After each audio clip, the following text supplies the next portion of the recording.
नमस्कार मित्रों, मैं Rajiv Mishra social research foundation में आपका बहुत बहुत स्वागत करता हूं। और आज जैसा आपको पता है, हम रोज़ कुछ ना कुछ नई सामाजिक परिस्थितियों पर विचार किया करते हैं और आज हम फिर से एक नया मुद्दा लेकर आए हैं आपके समक्ष। जो मुद्दा कुछ यूँ है कि जिससे तमाम देश, तमाम परिस्थितियाँ प्रभावित हो रही हैं और वो जो सब्जेक्ट है वो है बढ़ते अपराधों में महिलाओं की भूमिका। और इस विषय पर आज बातचीत करने के लिए हमारे साथ शैक्षिक दुनिया से, सोशल रिसर्च फाउंडेशन से जुड़े हैं डॉक्टर राजपाल सिंह रावत, जो असिस्टेंट प्रोफेसर हैं कॉमर्स विभाग में government degree college Narendra Nagar Tehri Garhwal में। मैं सर आपका बहुत बहुत स्वागत करता हूं, राजपाल सिंह रावत साहब। धन्यवाद सर जी। और जानना चाहता हूं मित्र रावत साहब कि आपकी इस विषय पर क्या जो राय है, आपका जो मंतव्य है, आपका जो विशेषज्ञता कहती है वो क्या कहती है कि बढ़ते अपराधों में महिलाओं की जो भूमिका है वो किस तरह से बढ़ रही है या किस तरीके से क्या असर आ रहा है समाज के ऊपर उसका? जी देखिए, सर्वप्रथम हमें ये जानने की जरूरत है कि महिला से संबंधित अपराध कौन कौन से हैं। अपराध कई प्रकार के हैं भाई, हत्या है, डकैती है, धोखाधड़ी है, साइबर क्राइम है, लेकिन कुछ अपराध जो है वो सिर्फ महिलाओं से संबंधित है। इसके लिए हमें थोड़ी सी कानूनी नियमों की जानकारी होनी चाहिए। तो यहाँ पर दो भागों में हमने इसको डिवाइड हम इसका अध्ययन करते हैं। एक भारतीय दंड संहिता के अधीन आईपीसी की धारा के अनुसार, दूसरा है विशेष कानून के अंतर्गत। महिला से संबंधित कौन कौन से अपराध हैं? तो भारतीय दंड संहिता धारा के अंतर्गत सेक्शन 376 ईपीसी बलात्कार, नंबर सेकंड सेक्शन 363 से लेकर 373 के अंदर विभिन्न प्रयोजनों के लिए महिलाओं का अपहरण करना, सेक्शन 302/304 बी के अनुसार दहेज के लिए हत्या या दहेज हत्या या उसके प्रयास। नंबर नेक्स्ट सेक्शन 3498 मानसिक और शारीरिक यातनाएं महिलाओं को देना। उसके बाद सेक्शन आईपीसी की धारा 354 के अनुसार छेड़छाड़, उसके बाद यौन उत्पीड़न सेक्शन 509 के अनुसार, और उसके बाद सेक्शन 366 के अनुसार लड़कियों का आयात किया जाना। तो ये वह है जो भारतीय दंड संहिता है, इसमें अपराध है और उसके कुछ सजा के प्रावधान हैं। अब अगली बात करें, कुछ विशेष कानून बने गए हैं। सती प्रथा रोक अधिनियम कानून 1987 जब लागू नहीं होता था, दहेज प्रतिषेध अधिनियम 1961, महिलाओं का अशिष्ट चित्रण अधिनियम 1986। इसको हम बड़े ध्यान से रहें क्योंकि साइबर क्राइम में आजकल जितने साइबर क्राइम चल रहे हैं, जो हम चेहरे बदल रहे हैं, वो यही है। अनैतिक व्यापार अधिनियम 1956, घरेलू हिंसा से महिलाओं का संरक्षण अधिनियम 2005। ये सब वो आईपीसी की धारा है, ये सब वो विशेष कानून है जहां पर महिलाओं से संबंधित अपराध हैं। और हम देख रहे हैं कि दिन प्रतिदिन महिलाओं से संबंधित अपराधों में निरंतर वृद्धि ही हो रही है। जितने हम रोकथाम के लिए नियम बना रहे हैं, सेक्शंस बना रहे हैं, अवेयर कर रहे हैं, जागरूक कर रहे हैं, उतने ही अपराधों में भी वृद्धि हुई है। अपराधों में कहीं भी कोई कमी नहीं हुई है। और इन अपराधों में यौन हिंसा, मनोवैज्ञानिक हिंसा और कई तरह की प्रताड़नाएं महिलाओं को झेलनी पड़ रही हैं। यौन हिंसा क्या है? यौन हिंसा का भी महिलाओं को सहमति के बिना उनके साथ यौन संबंध बनाना। मनोवैज्ञानिक हिंसा, उनको प्रताड़ित करना, उनको मेंटल प्रेशर डालना, ये सब महिलाओं से संबंधित अपराध हैं और इनमें निरंतर वृद्धि भी है। आज आवश्यकता है महिलाओं, सबसे पहले आवश्यकता है महिलाओं को कि वह स्वयं जागरूक बने, अपने अधिकारों के प्रति उनको सशक्त बनना पड़ेगा। इसके साथ ही जितनी भी हमारी सरकार है, जितने भी हमारे आयोग हैं, जितनी भी हमारे सेंट्रल गवर्नमेंट है, इन सबको इनको संरक्षण देना पड़ेगा और तभी जाके इन अपराधों में कमी आएगी। अब बात करते हैं कि भाई हमें क्या किया जाना चाहिए। तो राज्य सरकार को महिलाओं की सुरक्षा की जिम्मेदारी करने वाले पुलिस अधिकारियों को संवेदनशील बनाना होगा। दहेज हिंसा से संबंधित मौजूदा कानूनों को सख्ती से लागू किया जाए। पुलिस स्टेशनों में महिला पुलिस प्रकोष्ठ तथा विशेष महिला पुलिस स्टेशन स्थापित किए जाएं। हिंसा के पीड़ितों को संस्थागत सहायता प्रदान की जाए।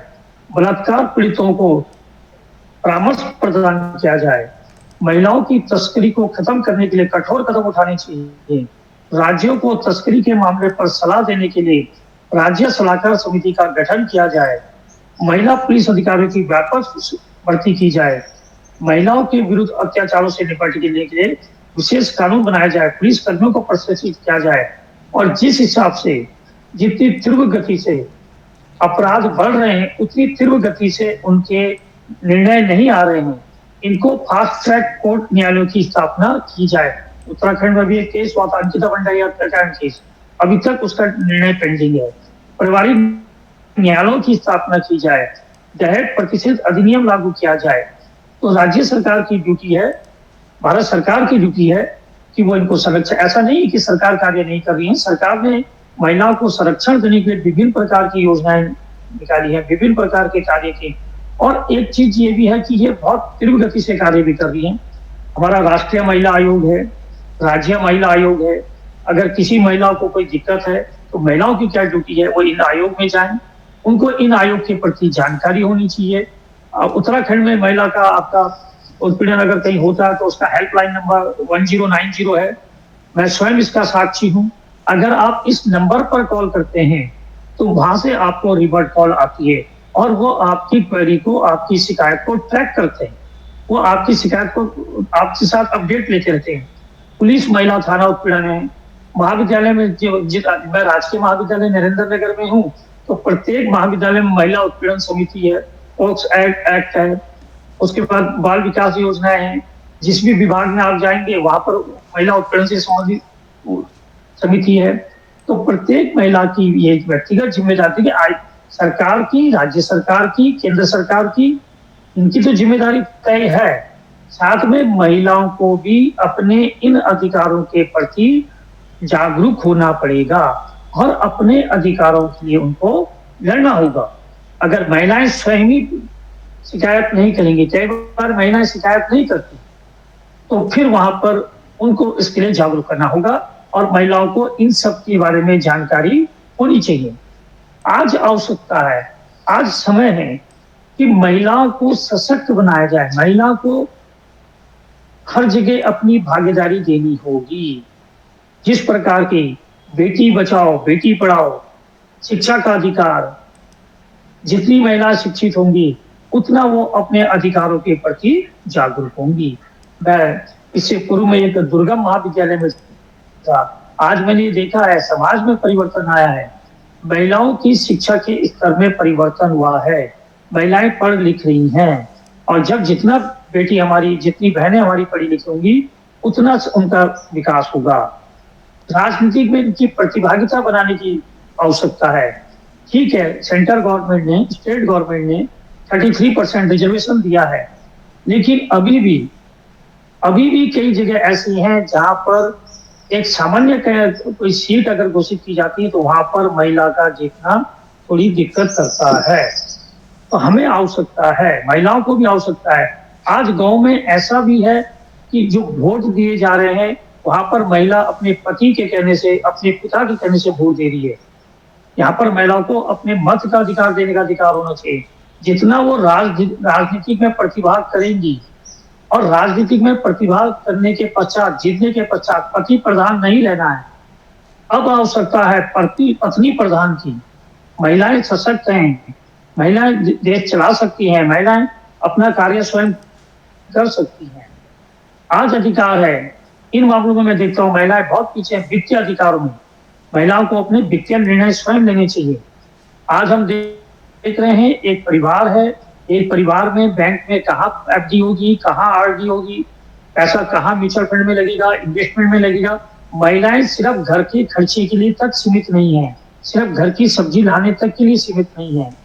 तो महिलाओं को निर्णय लेना होगा। जब वो जितना वित्तीय निर्णय लेंगी उतना वो सक्षम बनेगी। महिला सशक्त होगी तो वो अपने, जब वो बैंक जाएंगी, जब वो पोस्ट ऑफिस में जाएंगी, कोई भी महिला हो, जब वो समाज के बीच जाएगी तो वो अपने अधिकारों को आपको देखेगी कि भाई कहाँ पर उनके साथ छेड़छाड़ हो रही है।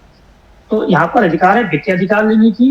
महिलाओं को म्यूचुअल फंड, शेयर मार्केट, क्योंकि मैं कॉमर्स का ही शिक्षक भी हूँ, मैंने देखा है अधिकतर जो वित्तीय निर्णय लिए जा रहे हैं, बच्चों की शादी करनी है, बेटी की शादी करनी है, बेटे की शादी करनी है, अभी भी यहाँ पर पुरुष प्रधान है।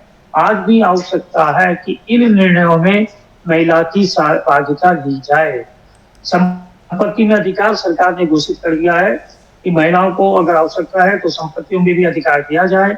आज आवश्यकता है, रोजगार में भी 33% इनको रिजर्वेशन दिया गया है और आगे इसकी आवश्यकता है। उद्यमशीलता में महिलाएं जितनी उद्यमशीलता बढ़ाएंगी, जितना उद्यमों के लिए कार्य करेंगी, उतना वो अपने प्रति जागरूक बनेंगी।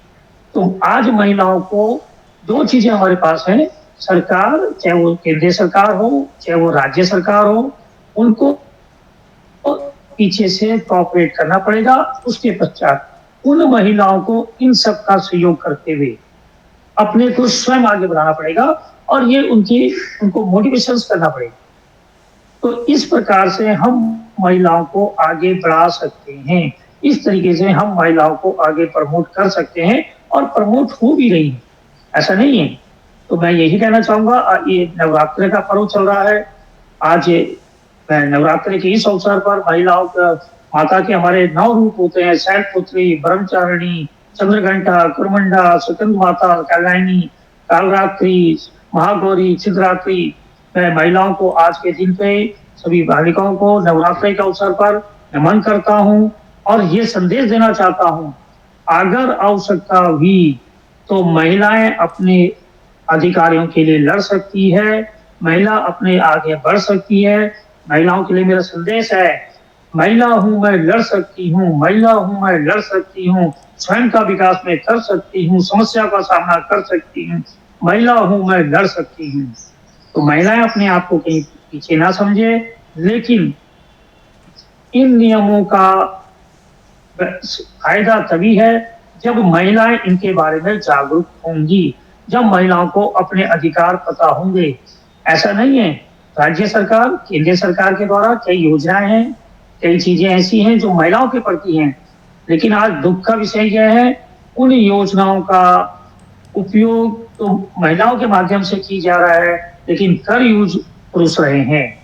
हम ये कह रहे हैं कि दोनों की सहभागिता है, लेकिन मेरा एक निवेदन है महिलाओं से भी, आपको जितने भी अधिकार दिए गए हैं, आपको जितने भी नियम दिए गए हैं, उनका दुरुपयोग ना किया जाए।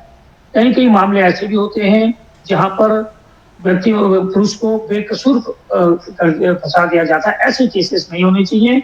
हाँ, जहां पर व्यक्ति दोषी हो, फास्ट ट्रैक कोर्ट होने चाहिए, तुरंत सजा की संभावना होनी चाहिए।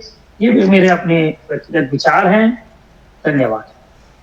बहुत अच्छा राजपाल सिंह जी, मुझे उम्मीद है कि इन बातों से कुछ और भी नया निष्कर्ष निकल के आएगा और शोध की दृष्टि से भी आपका ये वक्तव्य हमको लगता है बहुत काम का है। और मैं इसी के साथ आपको बहुत धन्यवाद देता हूं और अपने दर्शकों से भी कहना चाहता हूं कि आप, यदि आपके दिमाग में, आपके मन में भी कोई ऐसा विषय है, कोई ऐसा विचार है जिस पर समाज के मध्य चर्चा लाई जा सकती है, समाज के सामने उस पर चर्चा की जा सकती है, तो किसी भी निर्भीक चर्चा के लिए सोशल रिसर्च फाउंडेशन से आप संपर्क करिए। आप जानते हैं कि सोशल रिसर्च फाउंडेशन लगातार 6 अंतर्राष्ट्रीय रिसर्च जर्नल्स का प्रकाशन कर रहा है और ऐसे तमाम शोध पत्रों को वरीयता से अपने यहाँ प्रकाशित करता है। तमाम लेखक बंधुओं को वरीयता के साथ, बेबाकी के साथ उनके मुद्दे हैं उसको आपके समक्ष प्रस्तुत करता है। तो मैं राजपाल सिंह रावत साहब आपको पुनः बहुत धन्यवाद देता हूं और इस आशय के साथ एक वायदा भी करता हूं कि फिर हम लोग अगले एपिसोड में मिलेंगे किसी नए विषय पर। तब तक के लिए आपको पुनः धन्यवाद और नमस्कार। सभी दर्शकों को बहुत बहुत नमस्कार। Thank you. नमस्कार।